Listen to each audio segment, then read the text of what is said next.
যে সতীত্ব আমি একজনকে দিয়েছি সেটার দ্বিতীয় কাউকে দেখাতে পারবো না, আর যে মানুষটিকে ভালোবেসেছি তাকে ঠকাতে পারবো না। ভালোবাসার এক অনন্য ইতিহাস তৈরি করে দেশ জুড়ে আলোচনায় থাকা তরুণী লামিসার এই কথা শুনেননি এমন খুব কম মানুষই আছেন। কোটিপতি বাবার বিলাসবহুল জীবন ছেড়ে এক গরিব যুবককে বিয়ের পর বাবার করা মামলায় গরিব স্বামী এখন কারাগারে। কিন্তু হার না মানা লামিসাকে যতবারই নিয়ে গেছে পরিবার ততবারই ফিরে গেছেন শ্বশুর বাড়ি। স্বামীকে মুক্ত করতে লড়ে যাচ্ছেন আইনি লড়াই, কিন্তু কারাগার থেকে স্ত্রী লামিসাকে যে নির্দেশ দিয়েছেন স্বামী সোহাগ তা শুনলে অবাক হবেন যে কেউ। আমার কষ্টগুলা বোঝার মতো কেউ না, আমি আমার কষ্ট কারে বলবো, আমার কষ্ট কে বুঝবো, আমার কথা শুনবো কে?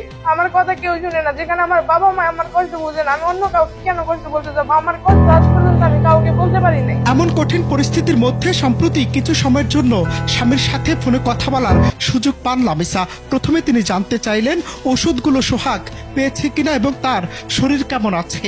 ওপার থেকে সোহাগের শান্ত উত্তর, ভালো আছি। যেন কোটি জমানো কথা জমাট বেঁধে গেছে। তাই শুধু প্রিয় মানুষটির বেঁচে থাকাটাই এখন লামিসার কাছে সবচেয়ে বড় পাওয়া। সবচেয়ে চমকপ্রদ হলো এই পরিস্থিতিতেও সোহাগের মানবিকতা। কারাগার থেকে তিনি লামিসাকে অনুরোধ করেছেন যেন কোনোভাবেই তার বাবা মায়ের বিরুদ্ধে মামলা বা কোনো অভিযোগ দায়ের না করে।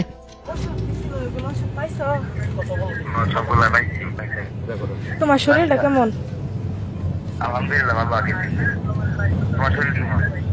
আলহামদুলিল্লাহ মোটামুটি ভালোই। আমি চাই না আমি কষ্ট পাইছি, ওটা কোনো সমস্যা নাই।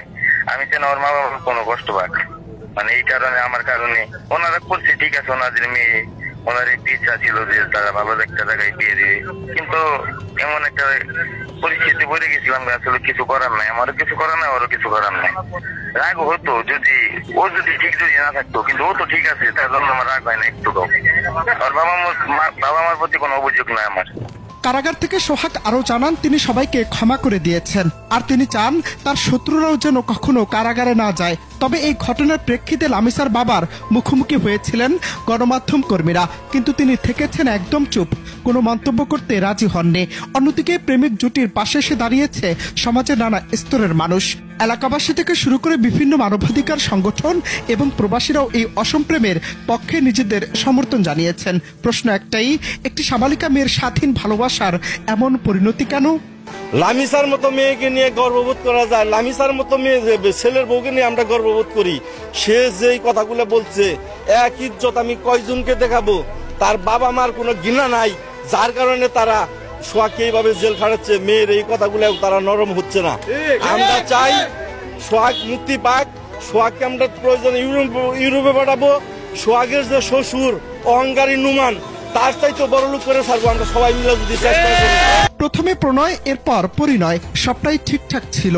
অসহায় পরিবারের যুবক সোহাগকে ভালোবেসেছিলেন কোটিপতি বাবার এই আদুর মেয়ে লামিসা। কিন্তু আজ কোটিপতি বাবা মায়ের বিরুদ্ধে গরিব স্বামীকে মুক্ত করার এই যুদ্ধ লামিসার কাছে কেবল ভালোবাসার পরীক্ষা নয়, এটি আত্মসম্মানের লড়াই। সোহাগের মানবিকতা আর লামিসার অনূর প্রেম, এই গল্প আমাদের শিখিয়ে দেয় প্রকৃত ভালোবাসার সামনে ধন সম্পদ কোনো বাধা নয়। লামিসা কি পারবেন ভালোবাসার এক নতুন ইতিহাস তৈরি করে তার প্রিয় মানুষকে ফিরে পেতে? অনন্ত হাসান মাসুদ, বাংলা টিভি।